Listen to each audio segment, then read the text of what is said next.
Hello friends, welcome to my YouTube channel AV academy. दोस्तों, मैं हूं श्वेता और आप सभी का स्वागत है मेरे यूट्यूब चैनल एवी एकेडमी के साथ। दोस्तों, आज का क्लास हमारा हिस्ट्री का होगा और हिस्ट्री के अंतर्गत आज हम लोग प्रीवियस ईयर क्वेश्चन को डिस्कस करेंगे, जो कि बीपीएससी एग्जामिनेशंस में पूछी गई क्वेश्चन है। यह सारी क्वेश्चन बहुत ज़्यादा इंपॉर्टेंट है आपके आने वाले एग्जामिनेशंस को लेकर के। तो चलिए शुरू करते। आज का पहला क्वेश्चन है हमारा, दो अस्पा एवं सिंह अस्पा प्रथा किसने शुरू की थी? ऑप्शन ए है अकबर, ऑप्शन बी है जहांगीर, ऑप्शन सी है शाहजहां, ऑप्शन डी है औरंगजेब। तो इसका सही जवाब होगा ऑप्शन बी जहांगीर। ठीक है, दो अस्पा एवं सिंह अस्पा प्रथा जो है जो जहांगीर द्वारा शुरू की गई थी। ठीक है, इसके डिटेल्स को देखते हैं। दो अस्पा एवं सिंह अस्पा प्रथा जहांगीर ने चलाई थी। इसके अंतर्गत बिना जात पद बढ़ाए ही मनसबदारों को अधिक सोना रखना पड़ता था। ठीक है, दो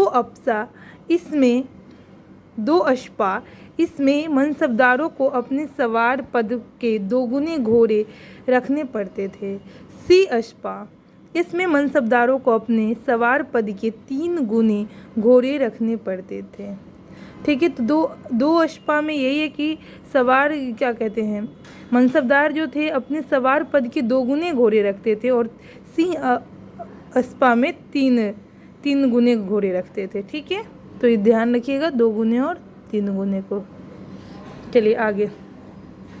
ईरान के शाह और मुगल शासकों के बीच झगड़े की जड़ क्या थी? Option A Kabul, option B Kandahar, option C Kunduz, option D Ghazni. इसका सही जवाब होगा ऑप्शन बी कंधार। ठीक है, कंधार राज्य ईरान के शाह और मुगलों के बीच संघर्ष की जड़ थी, क्योंकि कंधार को अपने हाथों में रखा मुगल शासक तथा ईरान के शाह के लिए प्रतिष्ठा का विषय बन गया था। दोनों शासकों की साम्राज्यवादी योजनाओं को कार्यान्वित किया जाना बहुत कुछ कंधार को अपने हाथों में रखने पर ही निर्भर करता था। ठीक है, तो चलिए आगे देखते हैं हम लोग। नेक्स्ट क्वेश्चन है हमारा, दिल्ली के लाल किले का निर्माण करवाया था? ऑप्शन ए है अकबर, ऑप्शन बी है नूरजहां, ऑप्शन सी है जहांगीर, ऑप्शन डी है शाहजहां। तो इसका सही जवाब होगा ऑप्शन डी शाहजहां। दिल्ली का लाल किला का निर्माण जो है जो शाहजहां द्वारा किया गया था। ठीक है, अकबर के फतेहपुर सीकरी की भांति शाहजहां ने दिल्ली में अपने नाम पर शाहजहानाबाद नामक एक नगर की स्थापना की 1638 ईस्वी में की थी। वहां अनेक सुंदर एवं वैभवपूर्ण भवनों का निर्माण कर उसे सुसज्जित करने का प्रयास किया। शाहजहानाबाद के भवनों में लाल किला सबसे प्रमुख है।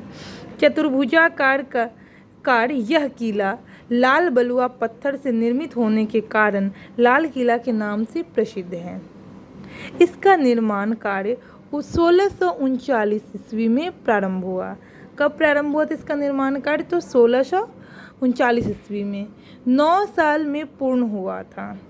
इस किले के पश्चिमी द्वार का नाम लाहौरी दरवाज़ा एवं दक्षिणी द्वार का नाम दिल्ली दरवाज़ा है। तो इसको भी ध्यान रखिएगा, क्वेश्चन पूछ सकता है कि लाल किला का पश्चिमी द्वार का नाम क्या है? तो लाहौरी दरवाज़ा। वहीं पे दक्षिणी द्वार का क्या नाम है? तो दिल्ली दरवाज़ा। ध्यान रखिएगा। ठीक है, यह सुंदरता तथा शोभा में अनोखा है तथा संभवतः विश्व में अतुल्य है। ठीक है, नेक्स्ट क्वेश्चन, निम्नलिखित में से किस इतिहासकार ने शाहजहां के शासनकाल में मुगल काल का स्वर्ण युग कहा है?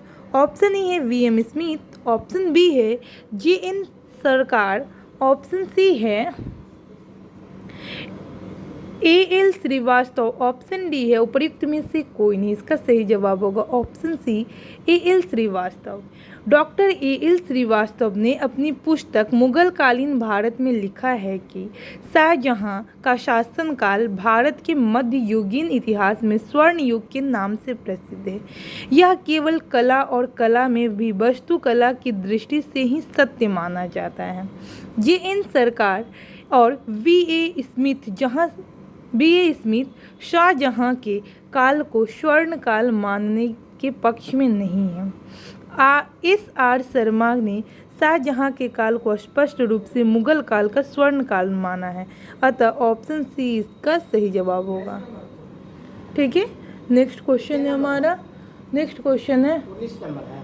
क्वेश्चन है औरंगजेब द्वारा चलाए जिहाद का अर्थ है।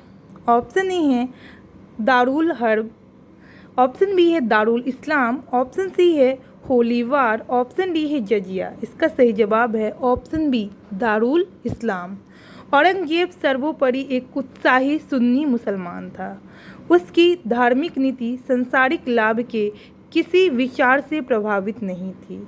उदार दारा के विरुद्ध सुन्नी कट्टरता के समर्थक के रूप में राज सिंहासन प्राप्त करने वाले की हैसियत से उसने कुरान के कानून को कठोरता से लागू करने का प्रयत्न किया। इस कानून के अनुसार प्रत्येक धार्मिक मुसलमान को अल्लाह की राह में मेहनत करनी चाहिए, या दूसरे शब्दों में तब तक गैर मुसलमानी देशों दारुल हर्ब के विरुद्ध धर्म युद्ध जिहाद करना चाहिए, जब तक कि वे इस्लाम के राज्य दारुल इस्लाम के रूप में परिवर्तित नहीं हो जाते। नेक्स्ट क्वेश्चन है हमारा, पटना में किस सिख गुरु का जन्म हुआ था? ऑप्शन ए है नानक, ऑप्शन बी है तेग बहादुर, ऑप्शन सी है हरगोविंद, ऑप्शन डी है गोविंद सिंह। इसका सही जवाब होगा ऑप्शन डी गोविंद सिंह। और यह रिपीटेड क्वेश्चन है, तो ध्यान रखिएगा, 56 और 59 बीपीएससी में पूछी गई क्वेश्चन है। गुरु गोविंद सिंह सिखों के 10वें गुरु थे। इनका जन्म 1666 ईस्वी में पटना बिहार में हुआ था, जबकि मृत्यु 7 अक्टूबर 1708 को नांदेड़ महाराष्ट्र में हुई थी। ठीक है, नेक्स्ट क्वेश्चन है हमारा, मुगल प्रशासन में मुहतशिब था। ऑप्शन ए है सेना अधिकारी, ऑप्शन बी है विदेश विभाग का मुख्य, ऑप्शन सी है लोक आचरण अधिकारी, ऑप्शन डी है पत्र व्यवहार विभाग का अधिकारी। तो इसका सही जवाब होगा ऑप्शन सी लोक आचरण अधिकारी। ठीक है, मुगल प्रशासन के मुहतसिब जन आचरण के निरीक्षण विभाग का प्रधान था। उसका कार्य प्रजा के आचरण को उच्च बनाए रखना था। प्रजा के आचरण को शुद्ध बनाए रखने के लिए अकबर ने नगरों में मदिरा की बिक्री की तथा वेश्याओं का निवास निषिद्ध घोषित कर दिया। वेश्याओं को नगर से निष्कासित कर एक नए स्थान पर बसाया गया और उसका नाम शैतानपुरी रखा गया। ठीक है, नेक्स्ट क्वेश्चन देखते हैं। मुगल प्रशासन में मदद ए माश इंगित करता है। ऑप्शन ए है चुंगी कर, ऑप्शन बी है विद्वानों को दी जाने वाली राजस्व मुक्ति अनुदत्त भूमि, ऑप्शन सी है सैन्य अधिकारियों को दी जाने वाली पेंशन, ऑप्शन डी है बुवाई कर। इसका सही जवाब होगा ऑप्शन बी विद्वानों को दी जाने वाली राजस्व मुक्ति अनुदत्त भूमि। मुगल प्रशासन में विद्वानों एवं धार्मिक लोगों को दी जाने वाली राजस्व मुक्त अनुदान भूमि को मदद ए माश कहा जाता था। ठीक है, इसे शयूरगाल भी कहा जाता था। दान दी जाने वाली समस्त भूमि का निरीक्षण श्रद्ध करता था तथा श्रद्ध का यह भी उत्तरदायित्व था कि इन अनुदानों का दुरुपयोग न हो पाए। यह भूमि स्थानांतरित नहीं होती थी और अनुदान ग्राही के पास वंशानुगत रूप से रहती थी। ठीक है, नेक्स्ट क्वेश्चन है हमारा, मयूर सिंहासन पर बैठने वाला अंतिम मुगल सम्राट कौन था?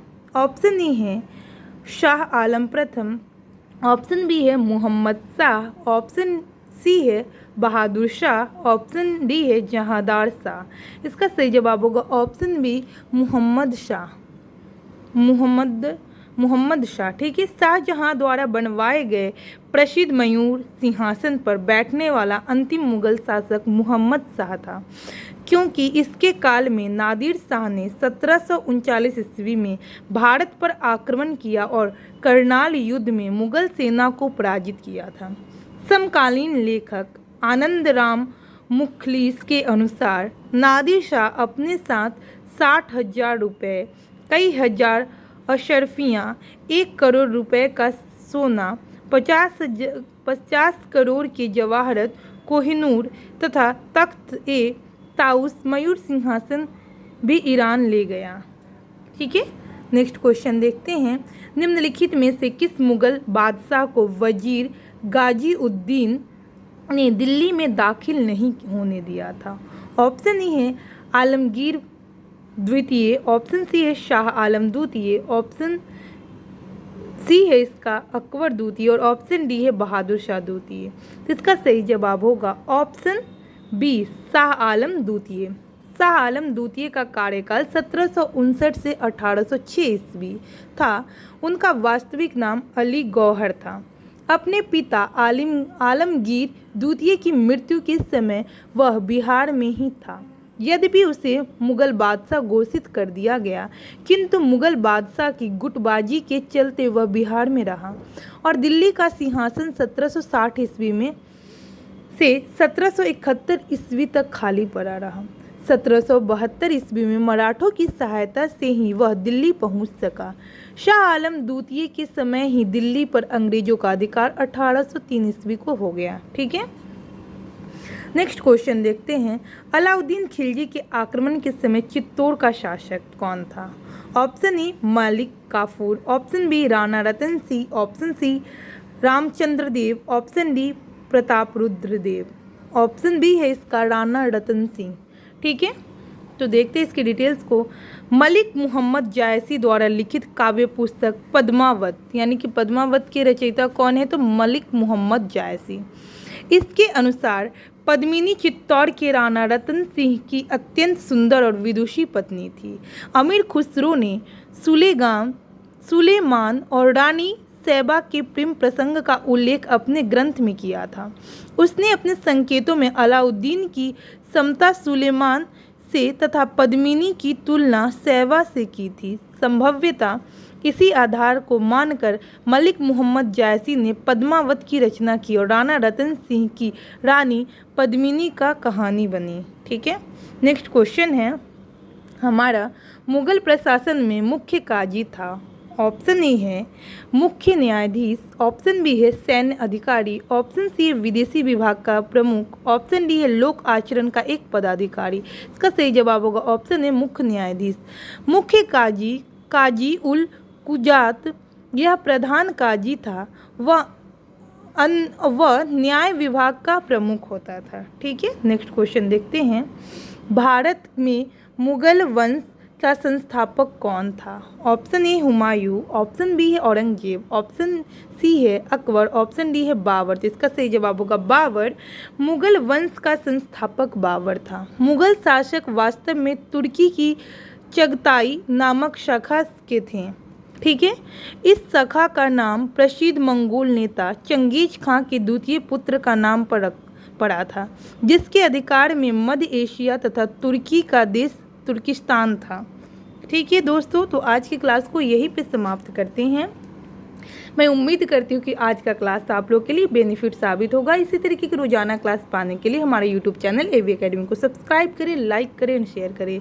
ज़्यादा से ज़्यादा दोस्तों को शेयर करें ताकि इस क्लास का बेनिफिट और लोग भी ले सकें और आपका और हमारा यह चैनल एवी एकेडमी ग्रोथ करे। Thanks for watching my video.